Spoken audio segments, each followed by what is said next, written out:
Niagara power സ്റ്റേഷനെ പഞ്ചനക്ഷത്ര ഹോട്ടലാക്കാനുള്ള പദ്ധതിക്ക് വെന്റേരിയോ സർക്കാരിൻ്റെ അംഗീകാരം ലഭിച്ചുവെന്ന വാർത്ത വരുന്നുണ്ട്. 3.5 കൊല്ലം കൊണ്ട് ഹോട്ടലിൻ്റെ നിർമ്മാണം പൂർത്തിയാക്കാനാണ് പരിപാടി. കാനഡയിൽ നിന്ന് മീനു ചേലാടൻ്റെ റിപ്പോർട്ട്.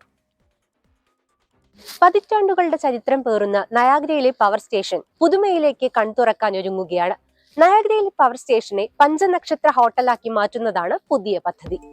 ചിന്നിച്ചിതറുന്ന വെള്ളത്തുള്ളികളുടെ മഹാപ്രവാഹത്തിന് കീഴെ നിശ്ചലമായി നിശബ്ദമായി നിലകൊള്ളുന്ന നയാഗ്രയിലെ പവർ ഹൗസിനെ സഞ്ചാരികളുടെ പറുദീസയാക്കി മാറ്റുന്നതാണ് പുതിയ പദ്ധതി.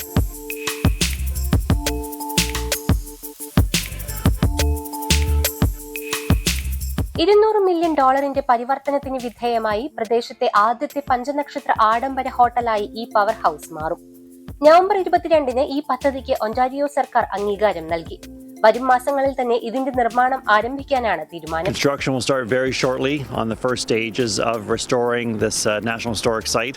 It will take about 3 to 3.5 years to fully restore the building and turn to a new 5-star boutique hotel, restaurants, museum, gallery, spa and viewing areas for the public. അത്യാധുനിക സൗകര്യങ്ങൾ ഉൾപ്പെടുത്തി പ്രൗഢിയുടെ പ്രതീകമായി ഈ പവർ ഹൗസിനെ മാറ്റാൻ ഒരുങ്ങുമ്പോഴും അതിന്റെ ചരിത്ര പ്രാധാന്യമോ യഥാർത്ഥ മനോഹാരിതയോ ഒട്ടും തന്നെ ചോരാതെ കാത്തുസൂക്ഷിക്കാനുള്ള ശ്രമത്തിലാണ് നിർമ്മാണത്തിന് നേതൃത്വം നൽകുന്ന pearl hospitality. This is the original entrance to Toronto Power, where customers would come in to pay their bills.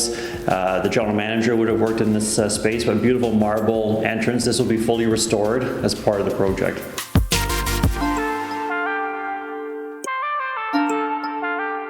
മുൻപുണ്ടായിരുന്ന generator റൂമുകൾ അതിമനോഹരമായ ഡൈനിങ് ഇടങ്ങളായും മീറ്റിംഗ് ഏരിയകളായും ആഡംബര ഹോട്ടൽ ലോബിയായും പുനർരൂപകൽപ്പന ചെയ്യുന്നതോടൊപ്പം ജനറേറ്റർ റൂമിന്റെ ബേസ്മെന്റ് ലോകോത്തര നിലവാരമുള്ള സ്പാ ആയി മാറ്റും. $20 കോടി തുകയാണ് പദ്ധതിക്കായി പേൾ ഹോസ്പിറ്റാലിറ്റിയുടെ നിക്ഷേപം. ഇതിനൊക്കെ പുറമെ ഈ ഹോട്ടൽ തുറക്കുന്നതോടെ നിരവധി ആളുകൾക്ക് തൊഴിൽ ലഭിക്കുമെന്നാണ് പ്രതീക്ഷിക്കുന്നതെന്ന് Niagara park CEO David Adams പറഞ്ഞു. 3.5 വർഷക്കാലം കൊണ്ട് നയാഗ്ര നദിക്കരയിൽ അതിഥികൾക്കായി ഒരുങ്ങുന്നത് പ്രകൃതി വിസ്മയത്തിന്റെ സമാനതകളില്ലാത്ത കാഴ്ചയാകും. മീനു ചേലാടൻ, 24 USA. എന്തായാലും നല്ലൊരു ഐഡിയ ആണ്. നയാഗ്ര വെള്ളച്ചാട്ടം കാണാൻ പോകുന്ന ആളുകൾക്ക് അവിടെ നല്ല രീതിയിൽ താമസിച്ച് ഭക്ഷണമൊക്കെ കഴിച്ച് മടങ്ങി പോരാമല്ലോ.